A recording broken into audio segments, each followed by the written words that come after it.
నైరుతి రుతుపవనాల కదలికలు చురుగ్గా ఉన్నాయని తెలిపింది విశాఖ వాతావరణ కేంద్రం. మరో 48 గంటల్లో కేరళను తాకే అవకాశం ఉందని అంచనా వేస్తోంది. రానున్న 2 రోజులు తెలుగు రాష్ట్రాల్లో ఎండల తీవ్రత తగ్గుతుందని సూచించింది. జూన్ 5 లేదా 6వ తేదీల్లో నైరుతి ఏపీని పలకరించే అవకాశం ఉంది అంటున్న విశాఖ వాతావరణ కేంద్రం అధికారి జగన్నాథ్ కుమార్తో మా ప్రతినిధి అనిల్ ఫేస్ టు ఫేస్.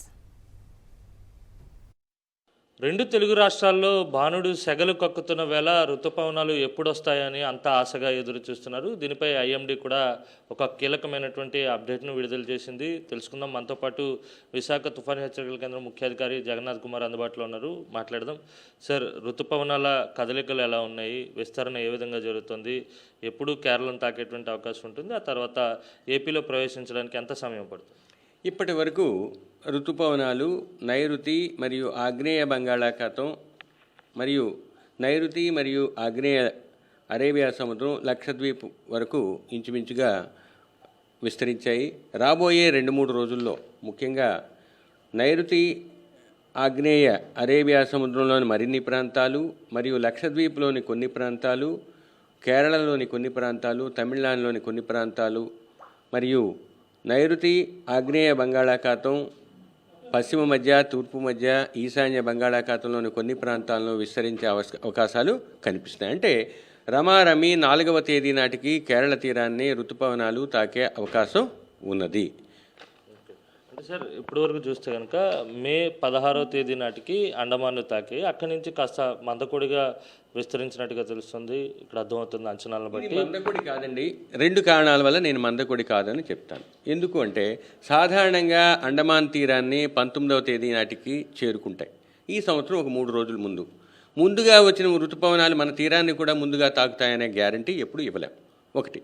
తర్వాత జూన్ 1వ తేదీ నాటికి సాధారణంగా కేరళ తీరాన్ని తాకుతాయంటే ప్రతి సంవత్సరం అదే తేదీకి రావాల్సిన పని లేదు. వాటికి స్టాండర్డ్ డీవియేషన్ లేదా ప్రామాణిక విచలనం 7 రోజులు ఉంటుంది. అంటే జూన్ 1 నుంచి 7 రోజులు కలిపితే 8వ తేదీ లోపల ఎక్కువ సంవత్సరాల్లో 66.79% సంవత్సరాల్లో ఇంచుమించు ఋతుపవనాలు ఈ తేదీకి దగ్గరలోనే నమోదయ్యాయి. అంటే 1వ తేదీ నుంచి 7వ తేదీ లోపల నమోదవుతాయి. ఈ సంవత్సరం కూడా రేపు రాబోయే 4వ తేదీ నాటికి ఋతుపవనాలు కేరళ తీరాన్ని తాకే అవకాశాలు ఉన్నాయి.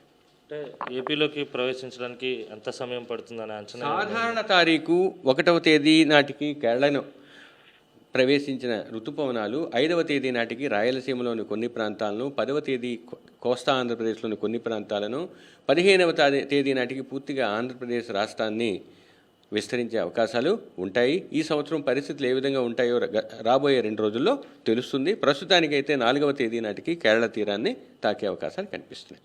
ఇది మొత్తం మీద 4వ తేదీ నాటికి ఋతుపవనాలు కేరళను తాకేటువంటి అవకాశం ఉంటుందని ఐఎండీ అంచనా వేస్తుంది. అలాగే 2 రోజుల తర్వాత నుంచి ఉష్ణోగ్రతల్లో కూడా కాస్త తగ్గుముఖం కనిపించేటువంటి అవకాశం ఉందని ఐఎండీ స్పష్టం చేస్తుంది. మొత్తంగా చూస్తే అక్కడక్కడ తేలికపాటి వానలు కురుస్తూనే ఉరుములు మెరుపులతో కూడినటువంటి వర్షాలు ఉండేటువంటి సూచనలు కూడా స్పష్టంగా కనిపిస్తున్నాయి. వీడియో జర్నలిస్ట్ అప్పలరాజుతో కలిసి అనిల్, సాక్షి టీవీ, విశాఖ తుఫాను హెచ్చరికల కేంద్రం నుంచి.